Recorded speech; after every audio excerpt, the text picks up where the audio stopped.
Picture this: October 29th, 1929, Black Tuesday. The stock market doesn't just fall, it disintegrates. Fortunes evaporate in hours.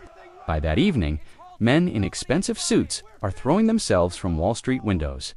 Within 3 years, the unemployment rate hits 25%.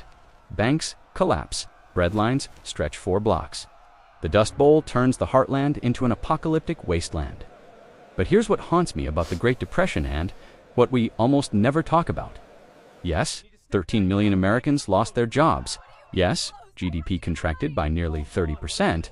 Yes, it took a world war to truly end it. But what about the cost? We can't measure.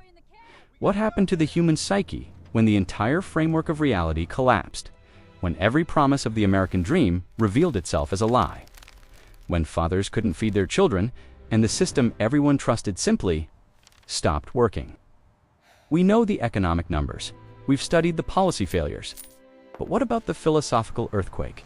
The psychological devastation that rippled through an entire generation and fundamentally altered how humans understood themselves, their purpose, and their place in an indifferent universe. Because here's the uncomfortable truth: the Great Depression didn't just destroy wealth, it destroyed meaning itself. Welcome to the Economic Philosopher, where we explore the deep currents beneath economic events, the psychology, the philosophy, the human dimension that numbers alone can never capture. Today, we're diving into the Great Depression, but not in the way you learned it in school. We're not going to rehash the Smoot-Hawley tariff or debate whether Keynesian intervention came too late. Instead, we're asking a more fundamental question: what happens to the human mind when the entire economic order collapses? What philosophical responses emerge when material security vanishes and existential dread becomes the defining mood of an era? The Great Depression was more than an economic event.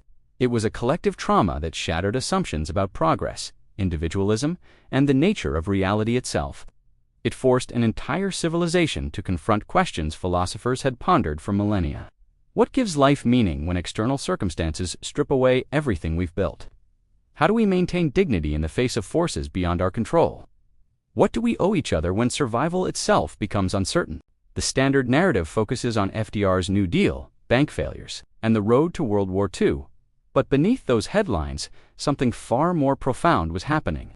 The Depression created a psychological and philosophical rupture before and after. Moment in human consciousness that changed how we think about economics, community, suffering, and hope. This is that story. The story of minds under siege, of meaning constructed from ruins, of philosophical frameworks tested against reality's harshest trials. This is the Great Depression beyond the numbers. Let's start with the human cost, because this is where the Depression reveals its true nature as not just an economic event, but a psychological catastrophe. Imagine you're a successful businessman in 1928. You've played by the rules, worked hard, invested wisely, built a life for your family. You embody the Protestant work ethic, the core American belief that effort equals reward, that virtue leads to prosperity. Your identity isn't just tied to your job, it is your job. You are what you do, what you provide, what you've built. Then, in a matter of weeks, it all vanishes. Not because you made bad choices, not because you were lazy or immoral, but because the entire system collapsed. The bank that held your savings closes its doors forever. The company you built goes bankrupt. The investments you made, considered safe by every expert, become worthless paper. Now you're standing in a breadline. Your children are hungry. Your wife looks at you with questions you can't answer. And the worst part, it's not just you, it's everyone. The collective delusion has been exposed, and there's nowhere to hide from the truth. The psychological research from this, era conducted by pioneering social psychologists like E. Whiteback and Mira Komarovsky, reveals something devastating. The Depression didn't just cause financial stress, it caused identity death. Back studied unemployed workers in Britain and America, documenting what he called the psychological function of work. He found that work provided more than income. It structured time, created purpose, generated social connections, and most crucially, formed the foundation of self-concept. When work disappeared, so did the scaffolding of identity itself. Men who lost their jobs went through predictable psychological stages. First, shock and denials. Surely this is temporary. Then, active job seeking with maintained optimism. But after months of rejection, after hundreds of failed applications, something darker emerged. What Back called the broken attitude, a sense of permanent defeat, a conviction of personal worthlessness, a psychological collapse that mimicked the economic one. The suicide data tells a grim story. In the U.S., suicide rates increased by more than 20% between 1929 and 1933. But these statistics mask a more complex reality. Many deaths weren't officially recorded as suicides. Men who died from accidents or sudden illnesses, deaths precipitated by despair, malnutrition, and the surrender of the will to live. Women faced different but equally devastating psychological burdens. While unemployment was highest among men, women became what historian Susan Ware called invisible victims. They managed impossible household budgets, stretched pennies into meals, and absorbed the emotional fallout of their husband's trauma while hiding their own suffering. Children developed what psychologists would later term depression mentality, a persistent anxiety about security, an inability to trust in abundance, a compulsive need to save and prepare for disaster. These weren't just personal quirks, they were psychological scars that an entire generation carried for life. But here's where it gets philosophically interesting. The Depression revealed something fundamental about how we construct meaning. Most people's sense of purpose was entirely external, tied to economic participation, material success, social role. When those external markers disappeared, nothing remained. There was no internal foundation, no philosophical framework capable of providing meaning independent of circumstances. The American dream had promised that hard work guaranteed success. The Depression exposed this as mythology. And when that myth died, it left a void, an existential crisis that no economic policy could address. This is what philosophers call a boundary situation, a moment when normal life ruptures and we're forced to confront fundamental questions about existence. The Depression was a boundary situation for an entire civilization. As the psychological devastation unfolded, American philosophers found themselves in an unprecedented position. Their ideas weren't just academic abstractions anymore. They were being tested against the harshest reality imaginable. The dominant American philosophy of the early 20th century was pragmatism, the idea that truth is what works, that beliefs should be judged by their practical consequences, that philosophy should address real-world problems. Thinkers like William James, Charles Sanders Peirce, and especially John Dewey had built a distinctly American philosophical tradition focused on action, experimentation, and democratic problem-solving. Then came 1929, and suddenly pragmatism wasn't a pleasant intellectual exercise. It was a survival necessity. John Dewey, already in his 70s when the Depression hit, recognized this as philosophy's moment. In his 1935 work, Liberalism and Social Action, Dewey argued that the Depression revealed the bankruptcy of individualistic thinking. The classical liberal idea that individual freedom and market competition would naturally produce collective prosperity had been tested and failed catastrophically. Dewey proposed what he called social intelligence, the application of scientific method to social problems through collective democratic action. He argued that freedom wasn't the absence of government intervention, as laissez-faire economics claimed. True freedom required active creation of conditions where all individuals could flourish. The Depression proved we were interconnected whether we liked it or not. The question was whether we'd acknowledge this philosophically and respond intelligently. This represented a profound shift in American thought. The frontier mythology of rugged individualism, the self-made man conquering wilderness through sheer will, couldn't explained why millions of hard-working, virtuous people were starving through no fault of their own. Dewey offered an alternative. We succeed or fail together. Intelligence means recognizing our interdependence and building systems accordingly. But Dewey's optimistic pragmatism faced a powerful challenge from theologian Reinhold Niebuhr, who saw the Depression as revealing darker truths about human nature.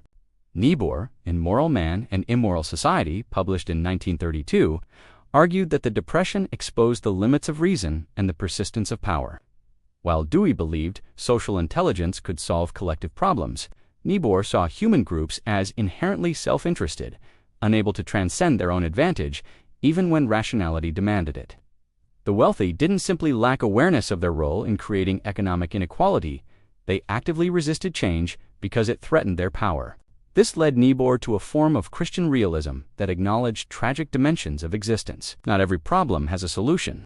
Not every conflict can be resolved through dialogue and rational persuasion. Sometimes power must confront power. Sometimes suffering is inevitable. The question isn't how to eliminate tragedy, it's how to maintain hope and moral action despite it. The philosophical debate between Dewey's progressive pragmatism and Niebuhr's Christian realism played out against the Depression's backdrop, and both perspectives found validation. Dewey was right that collective democratic action embodied in the New Deal could address systemic problems markets alone could unsolve.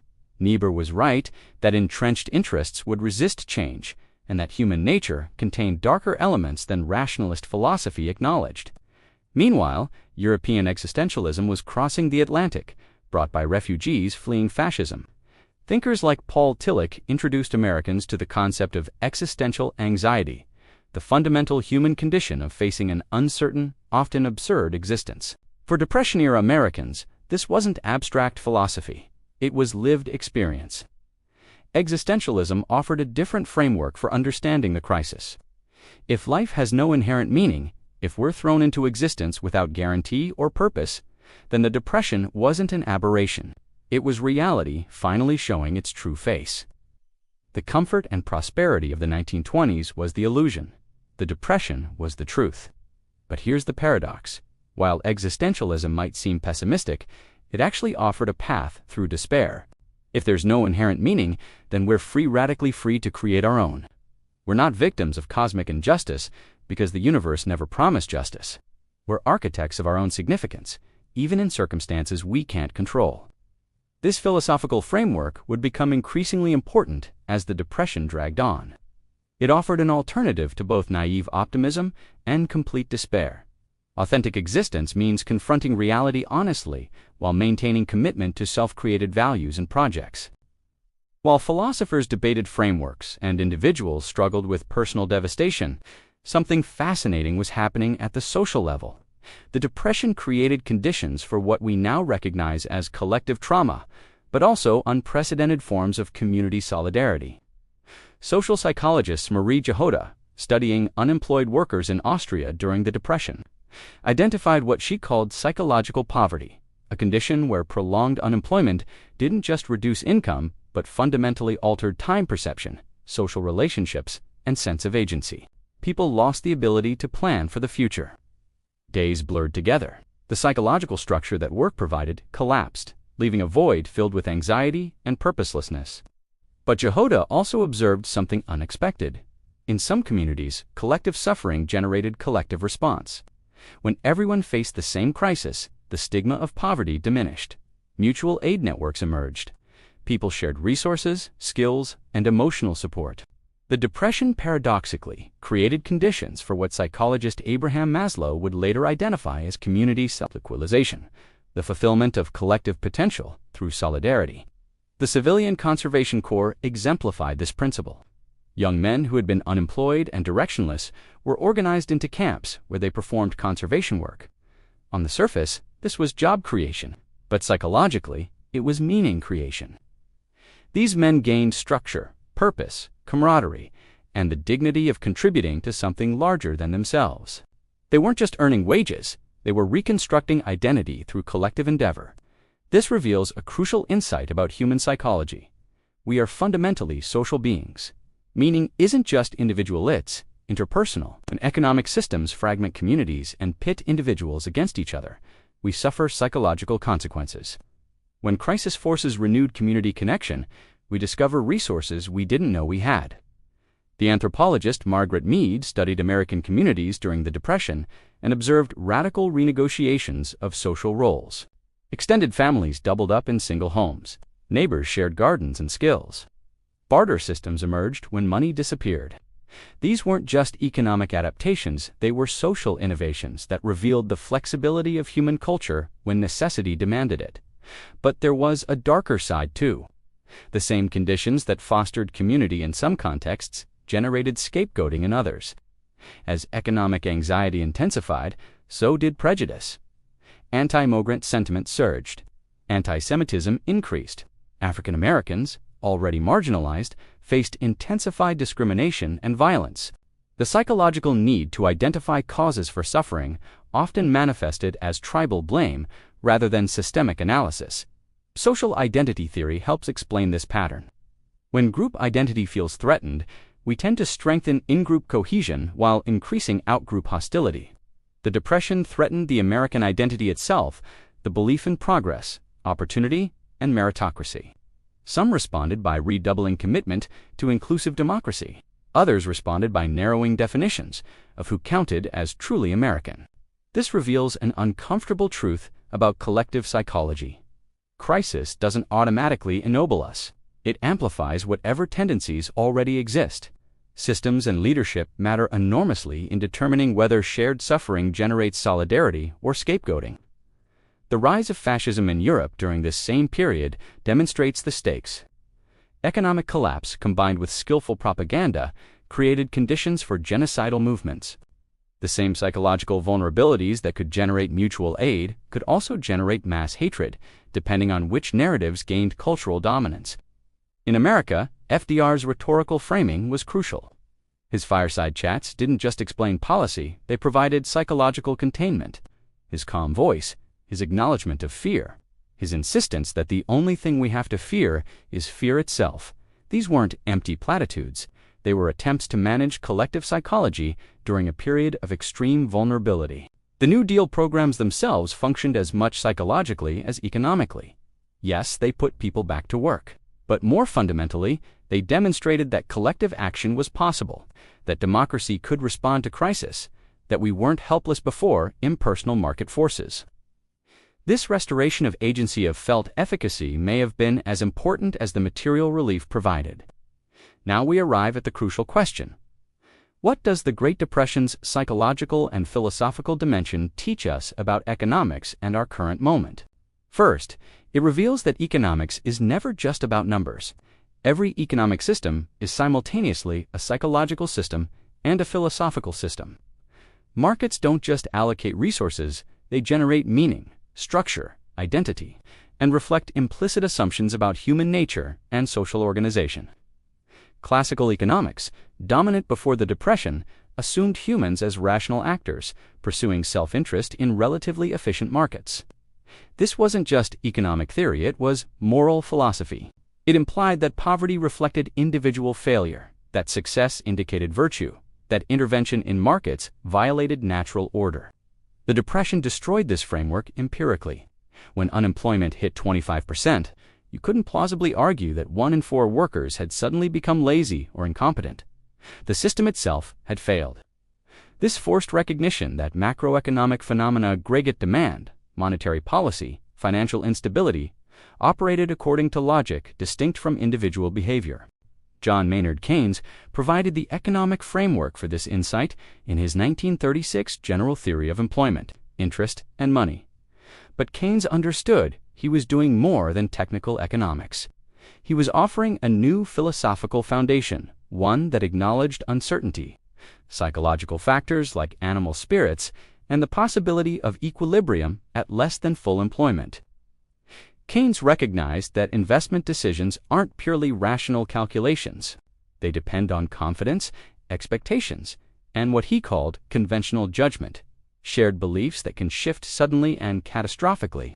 The Depression was, in this view, a crisis of collective psychology as much as a crisis of production or distribution. This insight has profound implications. If economic stability depends partly on psychological factors, confidence, expectations, trust, then policy must address these dimensions directly. Central banks don't just set interest rates, they manage expectations. Fiscal policy doesn't just redistribute resources, it signals commitment and generates confidence. Economic recovery requires psychological recovery. The New Deal understood this intuitively. Programs like Federal Theater Project and the Federal Writers Project weren't just jobs programs, they were affirmations that culture and meaning mattered, that human dignity transcended market valuation. When the government employed artists to create murals in post offices, it was making a philosophical statement. We value human creativity and community beauty, not just economic productivity. This brings us to the present moment. We've experienced the 2008 financial crisis, the COVID-19 economic disruption, and ongoing debates about inequality, automation, and climate change. The specific circumstances differ from the 1930s, but the underlying questions remain. What happens to human psychology when economic security disappears? How do we maintain meaning and dignity when traditional structures fail? What do we owe each other, and what role should collective institutions play in ensuring not just material welfare but psychological well-being? The research on deaths of despair, the surge in suicide, drug overdose, and alcohol-related mortality in economically devastated American communities echoes the Depression's psychological toll. When entire regions see their economic basis disappear, when communities that organized around manufacturing or coal mining face permanent decline, the result isn't just unemployment statistics, it's identity crisis, meaning collapse, and the psychological devastation that follows. We also see echoes in contemporary political polarization. Like the 1930s, economic anxiety generates both solidarity and scapegoating. Some respond to precarity by demanding collective solutions and inclusive solidarity. Others respond with tribal nationalism and blame of outsiders. The psychological dynamics are remarkably similar. The philosophical questions also recur. Is the solution more individualism or more collectivism? Should we trust markets or democratic planning? How do we balance freedom with security?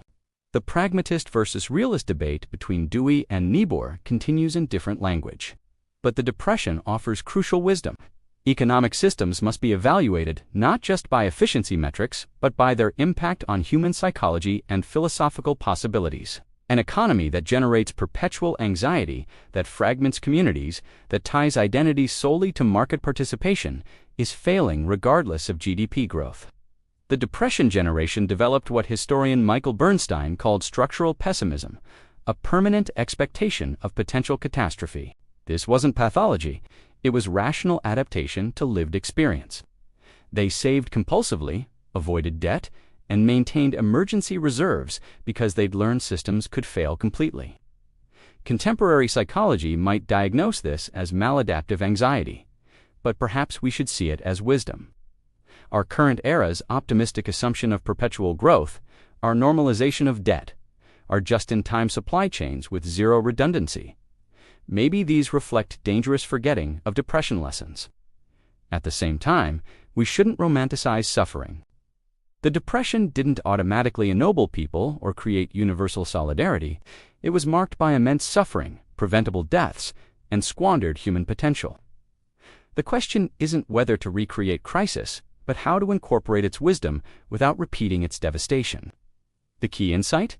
Economic stability is a public good that markets alone won't provide.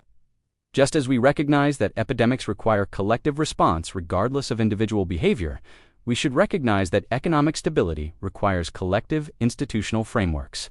This isn't socialism versus capitalism missed recognizing that the conditions for market functioning require non-market institutions. The philosophical lesson is even more fundamental. We must develop sources of meaning and identity that transcend economic participation. If self-worth depends entirely on employment, market success, or consumption, we're psychologically vulnerable to forces beyond our control. We need philosophical frameworks, existentialist, pragmatist, religious, humanist that ground dignity in something more fundamental than market valuation. The Depression's deepest teaching might be this: when external circumstances collapse, only internal resources remain, not individualism in the economic sense, but in the philosophical sense, the cultivation of meaning, purpose, and values that survive catastrophe, combined paradoxically with recognition of our profound interdependence and need for collective institutional support. This both-and thinking reflects the complexity the Depression revealed. We're simultaneously autonomous meaning makers and social beings dependent on collective systems.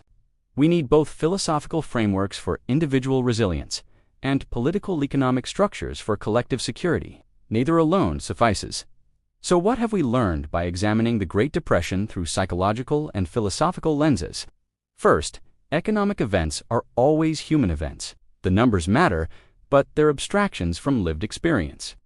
Behind unemployment statistics are identity crises. Behind bank failures are destroyed trust and shattered assumptions. Economics without psychology and philosophy is incomplete. It misses the dimension that humans actually experience. Second, meaning is both vulnerable and resilient. The Depression showed how fragile meaning becomes when tied entirely to external circumstances, jobs, wealth, status. When those disappeared, many people had nothing left. But it also showed human capacity to construct new sources of meaning through community, creativity, and commitment to values beyond material success. Third, we are radically interdependent. The myth of pure individualism couldn't survive the Depression's reality. What happens to the broader economy affects everyone, regardless of personal virtue or effort. We need collective institutions, government, but also community organizations, unions, mutual aid networks, to provide stability markets alone won't generate. Fourth, philosophical frameworks matter enormously during crisis. Whether we approach catastrophe with Dewey's progressive optimism, Niebuhr's tragic realism, or existentialism's emphasis on authenticity, shapes how we experience and respond to suffering. These aren't just intellectual positions, they're lived orientations that determine possibility. Now, for practical application to your own life and our current moment, diversify your sources of meaning. Don't let identity depend entirely on career, wealth, or consumption. Cultivate relationships, creative practices, philosophical or spiritual frameworks, and community connections that provide purpose independent of economic circumstances. This isn't pessimism, it's resilience. Recognize collective vulnerability. You're not invulnerable to systemic shocks, regardless of personal preparedness. This should generate both practical preparation, emergency savings, diversified skills, and political engagement to strengthen collective institutions. Your well-being depends partly on systems beyond your control. Practice existential authenticity. Acknowledge that life contains no guaranteed meaning or security. This sounds dark, but it's liberating. You're free to create purpose and commit to values regardless of circumstances.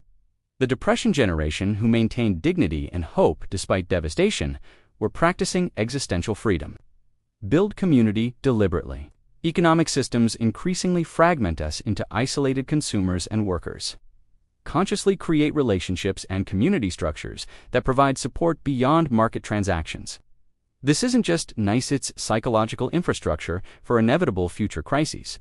Study history philosophically. The Depression isn't just past events, it's a laboratory for understanding human psychology, under pressure, and testing philosophical frameworks against reality. Mining it for wisdom means recognizing patterns and preparing intellectually and emotionally for future disruptions. Embrace complexity over ideology. The Depression showed that neither pure individualism nor pure collectivism captures reality. We need robust individual psychology and robust collective institutions. We need market dynamism and democratic oversight. Simple ideological answers invariably fail when reality's complexity intrudes. Finally, recognize that material security and psychological well-being require both economic and philosophical work. We need policies that provide stability, progressive taxation, social insurance, financial regulation, full employment commitment. But we also need cultural conversations about meaning, purpose, identity, and community that help people construct lives of dignity, regardless of economic circumstances. The Great Depression was apocalyptic in the original sense. It revealed hidden truths. It showed that prosperity can vanish overnight, that systems we trust can fail completely, that suffering can be collective and undeserved. But it also showed human resilience, capacity for solidarity, and ability to construct meaning from ruins. We honor that generation not by fetishizing their suffering, but by learning their lessons. Build collective institutions strong enough to prevent catastrophe. Develop personal philosophies deep enough to survive it.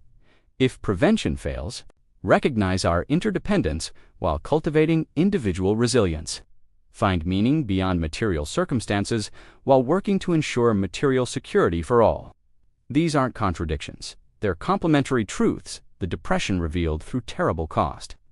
The question is whether we'll learn without having to relearn through equivalent suffering. If this exploration of the Depression's psychological and philosophical dimensions resonated with you, I want to hear your thoughts. Drop a comment below. What sources of meaning in your life transcend economic circumstances? How do you balance individual resilience with recognition of collective interdependence? Are there lessons from the Depression era you think we're forgetting in our current moment? And if you found this deep dive valuable, subscribe to the Economic Philosopher for more content that goes beneath the surface of economic events to explore the psychology, philosophy, and human dimensions that numbers alone can't capture. Hit that notification bell so you don't miss our next exploration. I've also created a companion video examining how existentialism emerged from World War I's trauma and influenced Depression-era thought. You'll find it linked in the description and the end screen. It provides crucial context for understanding the philosophical currents we've discussed today. For those wanting to dive deeper, I've compiled a reading list of primary sources from Depression-era philosophers, psychologists, and first-hand accounts. It's available in the description below. There's no substitute for engaging directly with the thinkers who grappled with these questions in real time. Finally, remember that understanding history philosophically isn't just intellectual exercise, it's practical preparation. The patterns repeat, the questions recur. By studying how humans have faced existential crisis before, we equip ourselves to face whatever comes next with wisdom, resilience, and hope grounded in reality rather than illusion. Thank you for joining me on this journey beyond the numbers into the human heart of economic catastrophe and philosophical response. Until next time, keep questioning, keep thinking, and keep exploring the deep currents that shape our world. This has been the Economic Philosopher, where economics meets psychology, philosophy, and the human experience.